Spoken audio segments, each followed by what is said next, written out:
Got it, boy? I got it, boy. Yeah. Some tractors here, mate, isn't there?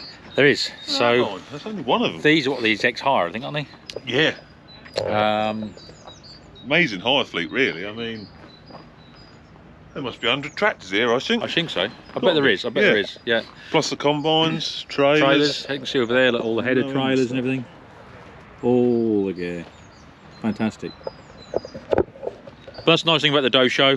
There's obviously new stuff you can see. There's old stuff. There's second-hand stuff, and there's some stuff in the auction.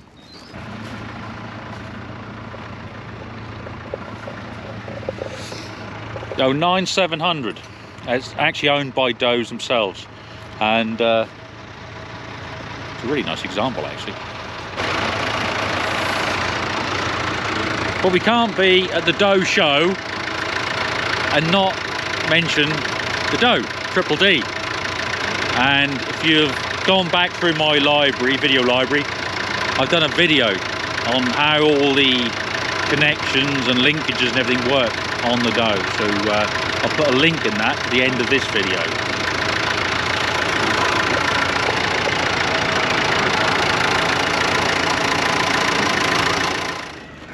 So this is the new HX140. This is Hyundai's machine. I mean, look, George. Cummins. You know, gotta love a Cummins. I love a Cummins, man. I really Cummins, do. mate. There's a big cab on here, isn't it? Oh yeah. Yeah. Yeah, it goes all the way back to there. Yeah, I mean, you've got a load of room, you know, with the operating, so you've got all that room behind you as well. It's really well thought out, because they've just recently launched the 130 and the 140. So the 220 was about a year ago, I think, and it's got the big 6-cylinder in it. The 210, I think, it's got a 4-cylinder. And then you got, like, here, George, look, and the one in the middle there, at 138, it's like zero tail swing. Zero tail swing, you got like a 13-tonner, all nicely compact. Right, now, this is Doug Potter. Now, if you've been involved in construction and earth moving, I'm sure from the days of SED and all that, you'll know this man, the guy that used to have Hyundai diggers on the sides, up on the back ends, swinging around, digging in a hole and whatever. Doug, it's absolutely fantastic to actually bump into you. Well, thank you. Glad you enjoyed it. So, you're obviously not on the machines anymore? No, I'm retired now. Yeah. Play the piano at home. That's all as right. near as I get to doing anything too technical. So you're tingling the ivories rather than pulling the levers? I'm a jazz nut, you know, so I play all that sort of stuff. Nice. Now, I was thinking about this the other day, funny enough. 1988. I'd be about, I don't know, 14, something like that. Obviously still at school. And my grandfather, he was working with some guys that used to work with him on earth moving and whatever. And they were a couple of civil engineers. A guy called Colin. And another guy, Mark Everard, bless him. And they said, we're going to SED. I didn't know what SED was. They said, you'd love it, it's diggers and all sorts. So spoke to my mum and said, boy, we need a day off school tomorrow. So I had a sore throat, whatever it was. And yeah, so I had a day off school, as you do. He had a brand new, picked up that night before, F-Reg Cavalier SRI, right? And off we went. So I went to SED at Whipsnade. Just amazing place to see. So it's big plant demonstration, all diggers, every manufacturer you can think of was there, including Doug with the Hyundai. And I watched this guy stick the machine, honestly, on a bank to the point when he took his bucket up to get another grab, it slid back down the bank. And then he not only just went up it, came down it, worked on the side, dug a hole, virtually buried himself. You could only just see the cab, and you'd crawl out the other side, Doug, and you'd fill it in. How many years did you do that for? Oh, well, I started, I suppose, that was probably my second demo that I did.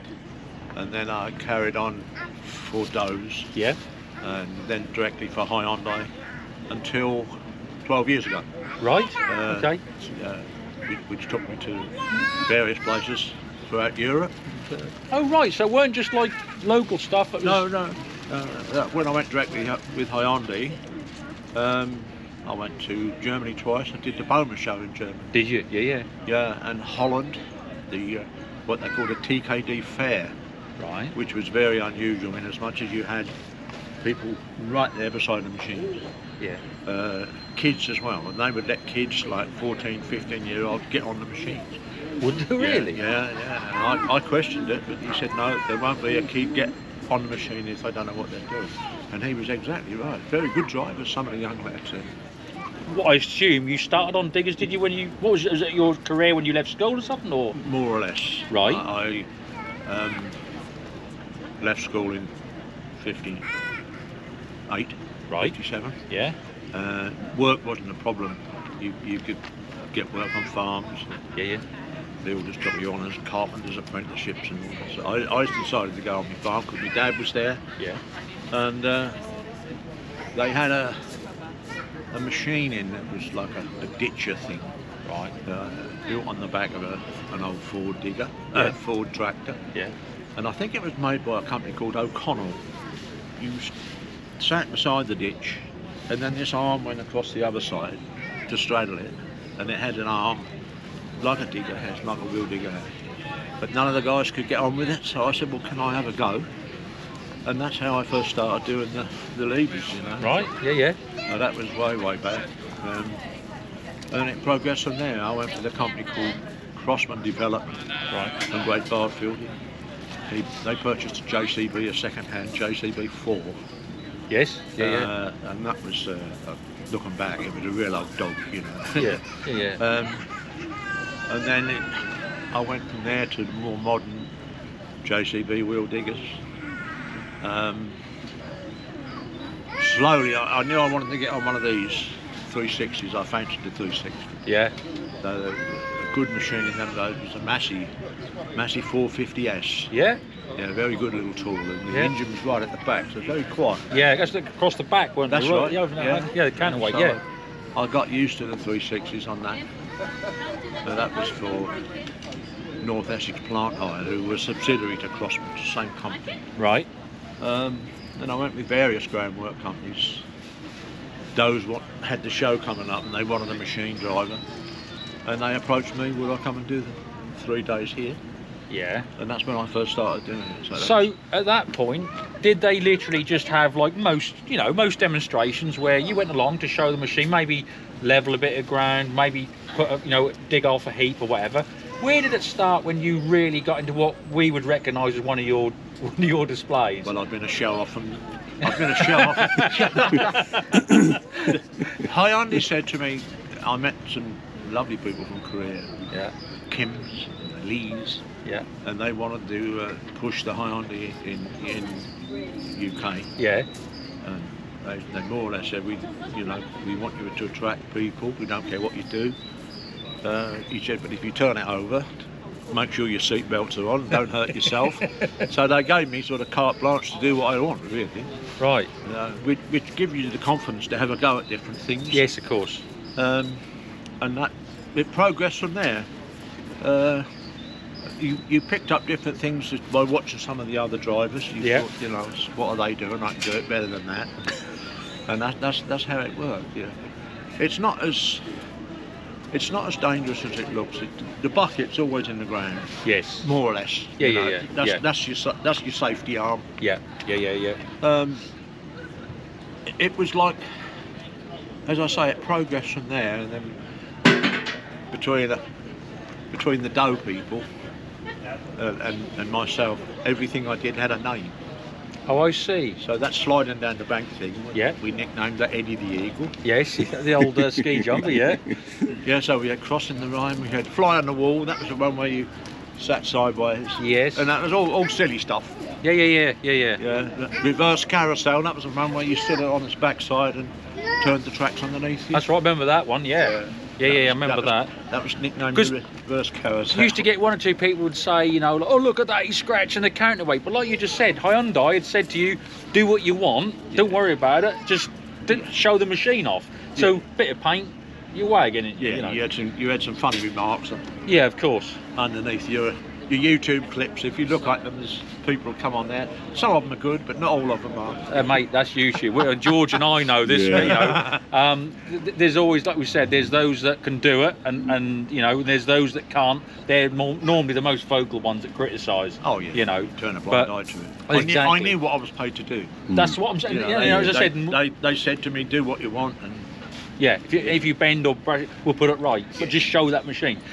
And that was what always sort of struck me, is that you took a machine far further than you would in general everyday work and use. oh yeah, definitely. But you were still within the safety margin. So Yeah. it just showed you, even when you think sometimes I'm on a bank, oh, this is a bit dicey, you would take that, double that, and you were still within the margin. That just showed how good and Yeah. stable those machines were. Yeah, didn't it? there again, you see, those were good because they'd always give you the opportunity to tip a machine as far as it would go, and if you did happen to tip it, they'd say, you know, Fair enough. Part of the job, don't isn't hurt it? yourself. Yeah, That's right, yeah. But we never did tip one. No. Got quite close to it a few times. The worst thing was when it was muddy and slippy. You had to be very careful. You know. So, do you miss it? No, not really. No, you did what you did, and you enjoyed the time and whatever. Yeah, I miss the camaraderie of it all. I bet. Um, Because did you used to obviously mix like of an evening time? It was really abroad. Did you? A lot of other manufacturers, drivers, would you all mix and chat? And was Yeah. it quite a social event, was it? And, yeah. The Bowman show was particularly good for that. Is it? We all went out for lunch on dinner of an evening. Hyundai didn't skimp on anything, you know. And my wife came with me every time. really? Yeah. Oh, that was nice. That was good. And that was Yeah, it's part of nice. the agreement. I said I'll do the shows, but I want to bring my wife with me, and they were too pleased to do it. Brilliant. Yeah. That's brilliant. So this is one of their latest launches, Doug. This 130. I mean the cabs now, so much room in them, isn't they? You know. Yeah, well, Hyundai always did the wider cab. Yeah, they always had a lot of room in them, didn't they? It's 4 inches wider than the average. Yeah. Which, for me, being a big guy, it was always good. Yeah. Little things like that, as I said, makes a big difference, don't they? The early ones were very basic cabs. Yes, yeah. But they were the first, I think, to put as standard aircon in. Were they really? I think so. Oh, right. Yeah. Which Yeah. included, behind the seat, included a cool box for your Did it? sandwiches and everything to go in, yeah. Because I always remember that Hyundai people used to sort of, you want your major Volvo, your cats and whatever and that blah blah blah. But people always used to buy. They used to buy the Hyundais. They said, because look at the spec you get. They were always really well spec'd, weren't they? Yeah, You say stuff for, that came as standard, where others would be that's an option. But Yeah, they had good radios in them as well. which is a big thing in it. With the They were machine. the first to put proper sound. Well, they probably weren't the first, but One of the one of earlier the ones, first to a put decent sound proper system. sound system in, Yeah. in the Hyundai. Yeah, Which yeah. suited me, being a jazz nut. I used to have all my tapes going in there, Yeah. yeah. So, do you reckon you could still get one of these going and sort of make it work? I suppose so. It's like riding a bike, isn't it, really? I suppose so. Yeah. It'd be nice, like to see, because that's the other thing. Back then when you were doing it, 80s and 90s, especially, you'd get, let's just say, the two weight classes really were 13 tonners and 20 tonners. They were your major ones, and obviously not just weight. Obviously one being heavier than the other. But performance, there was a big difference, I mean, a 20 tonner would sit and dig at anything, wouldn't it? Where a 13 was a bit more adaptable to other stuff, but, wasn't quite as obviously heavy, wouldn't sit, it hadn't had the power. But that's a long time ago. And now things have come forward. You've got machines like this, they punch well above their weight. Do. So if you had, let's just say, compared a 13 tonner back then to one now, this is almost performing like a 20 tonner of the day. It certainly do the work of a 20 tonner would in those days. Exactly, just with things are quicker, pumps are a lot better, reactive and cycle times a lot quicker, and as I say, the driver's a lot more comfort in there now. Sound levels, they're well down. Operation wise, I'm out of touch now because I've not been on a modding machine, so I'd be quite surprised, I think, if the power. And I've heard some of the other guys say how powerful. Well, I'm just thinking, because whether you'd be up for this, because I've got a bit of... Right, what about, Doug? What about this? If I could get you... Because you used to be on, say, a 21 tonner, did you? 21 tonne was 210 was a machine I like to demonstrate. I know where there's about a 97, 98, 210. So it'd be of your time, right? Yeah. I would like to see how you think they compare to, let's just say, a 130 or a 140 ideally, right? And see how that gap has closed from the machine back then to one now. Yeah. If I could get one, quite interesting. You'd be up for that. Yeah. You would? Yeah, I would. Yeah, I'd quite enjoy that. Be up for that, Joe.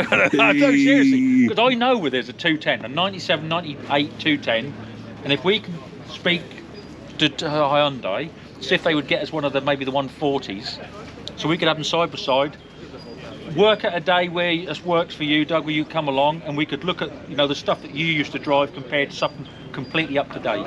Yeah. And get your opinion on it. Because like I said, I can sit in them, that's fair enough. I've driven a lot of machines, so yeah, I know the pitfalls of a lot of them, but to have somebody that spent so much time on one type of machine, to have your opinion would be amazing. Yeah, so, okay, yeah, well, we'll have we'll a go do at that. I don't mind that at all. What about that? Spot Good on. boy. Right, shot for that.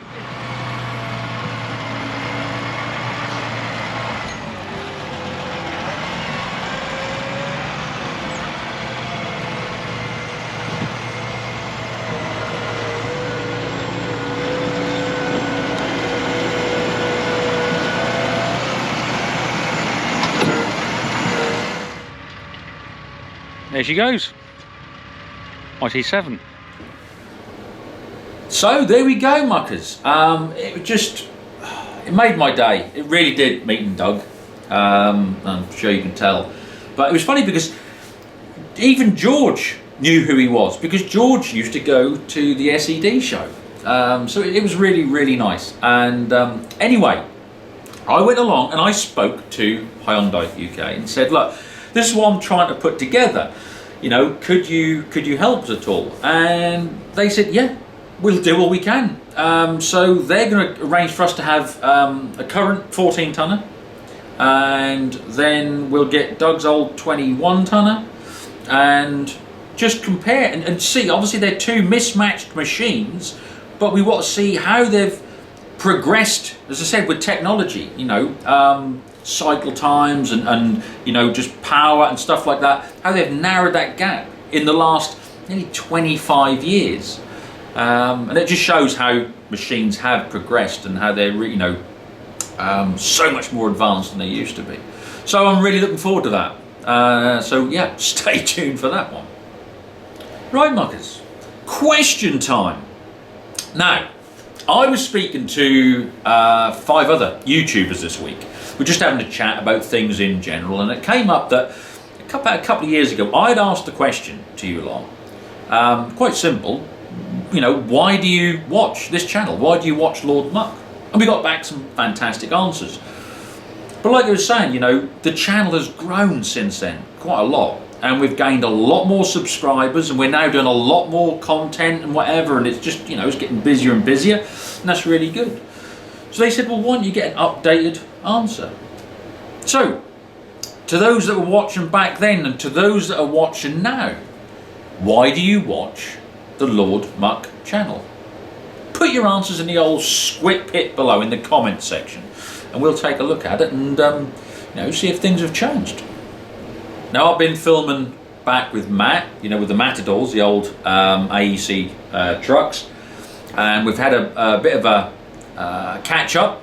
And so what's been going on down there in the last 6 months, what trucks he's had in, what he's been doing, how things are progressing and all that, plus some other stuff arriving. So that video will probably go out next week. So it's not all been good news, unfortunately. Really? Mm-hmm. What is that? My red one, Yeah. my favourite Matador, Yeah. I've broken it. Do you know anybody to repair it? No. Let's go and have a look then. What have you done? So, as I said, you know, stay tuned for that. But yeah, things are progressing very, very well with some of the trucks there, and you'll see how they've actually come along. Now, as things are growing and progressing, people are asking for more and more content, which is great, but I've got to find the time to do it.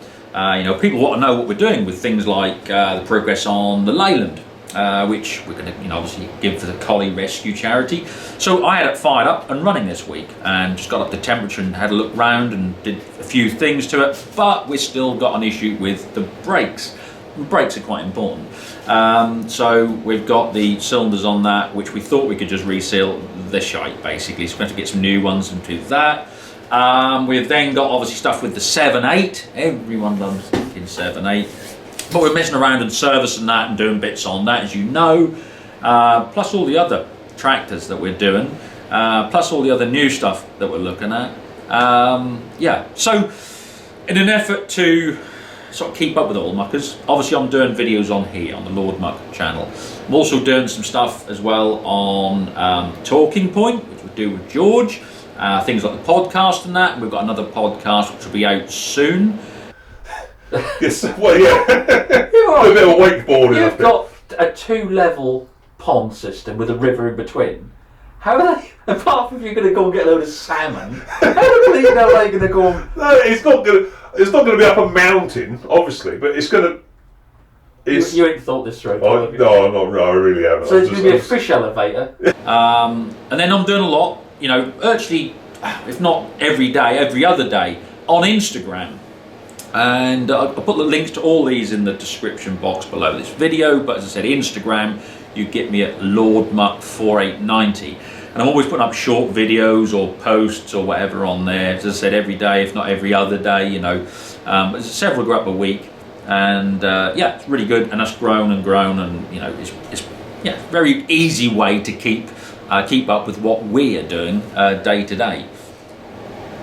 Now, I want to say a big thank you to you lot, because without your support, when you subscribe, when you follow the stuff we do, we wouldn't be able to do what we do. We wouldn't be able to look at the machines we look at. We wouldn't be able to do the restorations. We wouldn't be able to help like the collies and stuff like that. So yeah, thank you. At the end of the day, the platform we're on, LubeTube, really doesn't like the subject matter that we look at. You see, I mean, we look at farming, tractors, trucks, diggers, construction, dozers, aircraft, engines, fuel, smoke. How dare you, you know, and that doesn't fit with their agenda. I mean, they're too busy wanting people to, I don't know, hug a tree or lick an orangutan or something. But yeah, every time you guys press the old like button on a video, it kicks back at them a little bit. Every time you subscribe or you press the notification button or whatever, or you just watch the video, it kicks back at them. And the stupid thing about it is that they're looking for this utopia that doesn't exist, and they're trying, you know, promote all this nonsense, whereas we're looking at the realities of the world we live in. But we're looking at it from what was, what is current, and what the future is. We're looking at the progressions of machinery, of farming, of fuels and stuff like that. We're looking to make things better, but as I said, it doesn't suit an agenda, so we don't get seen. But anyway, thank you to all of you that support the channel. What? Come on in. Ooh, you're speaking today. You're on the speaking part, have you? Good, good. Well, muckers, it looks like it's that time again. We've got to go? Yeah? So, until the next one. Do well.